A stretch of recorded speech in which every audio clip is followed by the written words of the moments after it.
Alright, I just set up the last video for encoding, so let's get back to commentating. Okay, so this video continues on from the previous one. It's another USAS gameplay. It's sort of a USAS slash P90 gameplay though, so I sort of switch halfway through the video. But other than that, there's nothing special about it. It's another high-scoring gameplay, I guess, and I think I may have even been host on this one.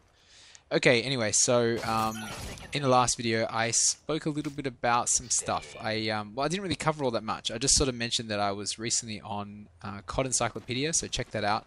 I also did a Corner Campus podcast, and that podcast had my brother Corpse create. Also had my other brother, lesser known brother, WA Jack Bauer. He plays COD on PC, and it had Convoy as a special guest, so it was pretty cool. We talked a bit about recent reveal of the multiplayer for Black Ops 2.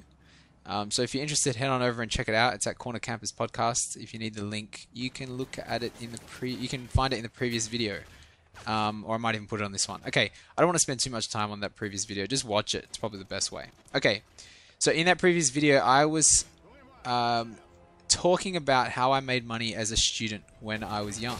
And how because I didn't have a job, and so I was just about to talk. I built up on it, and I know the suspense is killing you guys, so I'll just get straight on into it. The first way I did it was I saved my money by saving lunch money. Okay, that's one really good way, and I just saved $1, $1.50 a day, and it all added up. And by the end of the month, or by the end of 2 months or whatever, I had enough money to buy a game or whatever.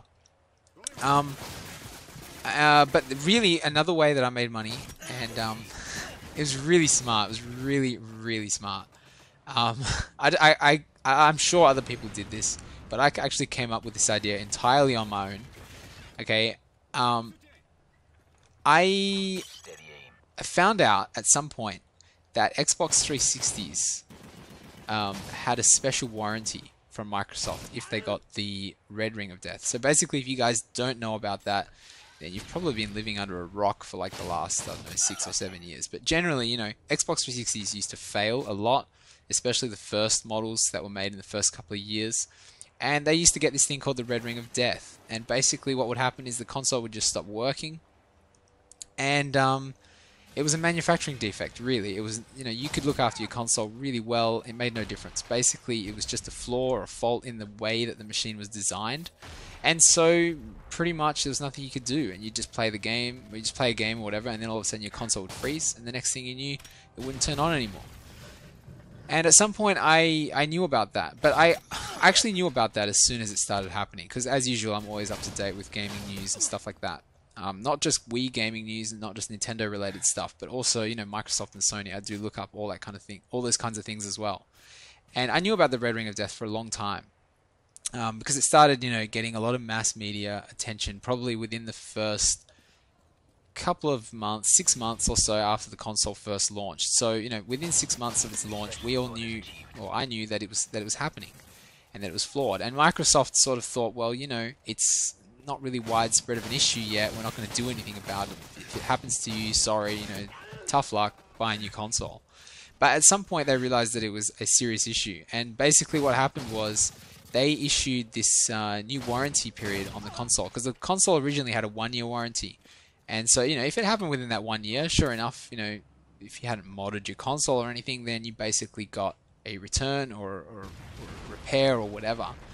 And what would happen was, they noticed that as it started happening more and more often, they had to do something about it. And so what they did is, under pressure from the public and from the media, they actually extended the warranty if you got the Red Ring of Death on your console. So other stuff wasn't covered, but as long as your console had the Red Ring of Death, they actually extended the warranty from 1 year to 3 years, but only for the Red Ring of Death. So if you got the Red Ring of Death, then in the first 3 years of owning the console, they actually repaired it or replaced it for you, which is pretty cool, and well done to them.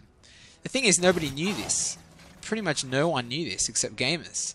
And so at some point, I found out that they had changed their policy from a 1-year warranty to a 3-year warranty. So what I did is, and this made me a lot of money, what I did was I actually would go around and post ads in the local newspaper, online, on forums, all sorts of places. Basically saying, I will buy your Red Ring of Death console. Because a lot of people were literally they didn't know they even had a year warranty on their console. So a lot of the time, these consoles were bought and then 8 months later they were dead.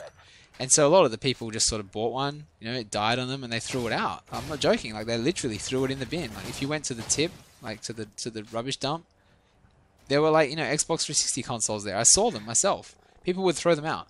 So they didn't know. They didn't know they had warranty. They didn't know anything.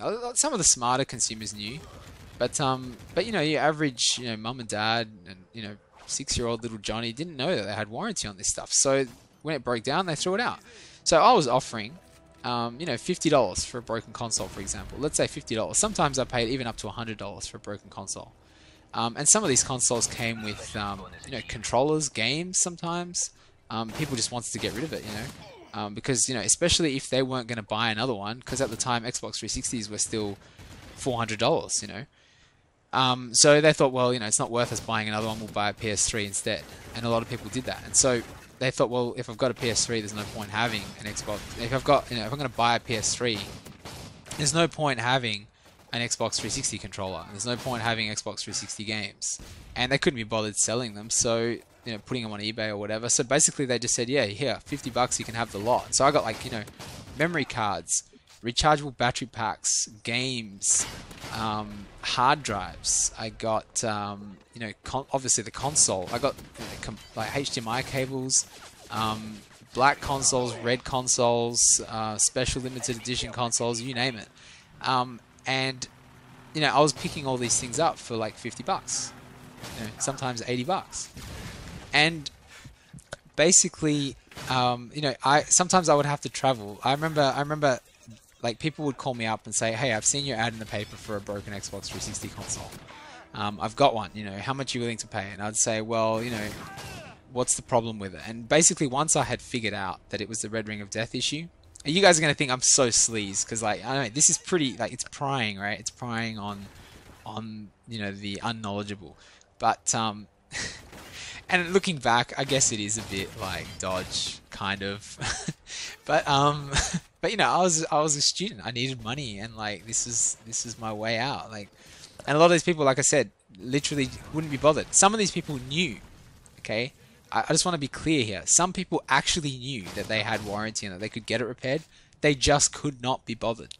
And so those people usually wanted like $100 for their console, because they knew that I would go and send it off and get it repaired. But, these guys knew that they could get a brand new console just for sending it back. And they didn't, because they couldn't be bothered. So, it wasn't completely, like, completely lame. Like, I wasn't completely, whatever you want to call it. It was legit, I guess. Well, sometimes.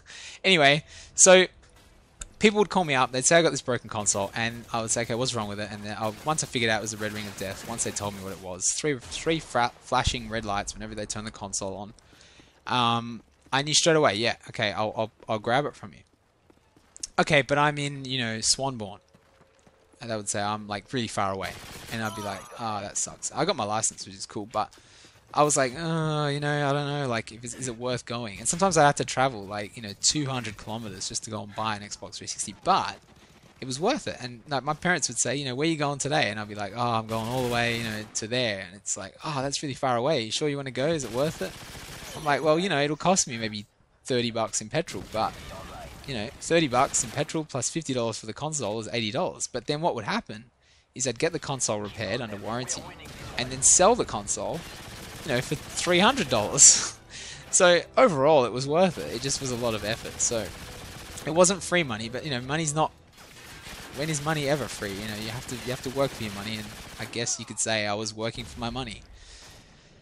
But anyway, I'm sure I've forgotten to say something. But yeah, that's one way I made a heck of a lot of money when I was wasn't that long ago. I mean, I only stopped doing it about 3 or 4 years ago. But at the point where basically the Xbox 360 Slim came out, and Microsoft started selling the Xbox 360 arcade consoles for just like $240, you could pick up a console, brand new. It sort of started to become less profitable, I guess you could say, and less worthwhile, because I would have to spend a lot of time and effort, exchanging these consoles and all this kind of thing. And at the end of the day, I can't believe I'm going to get. I'll have to continue it on another commentary, guys. Sorry, but anyway, thanks for watching, and and keep an eye out for the next one.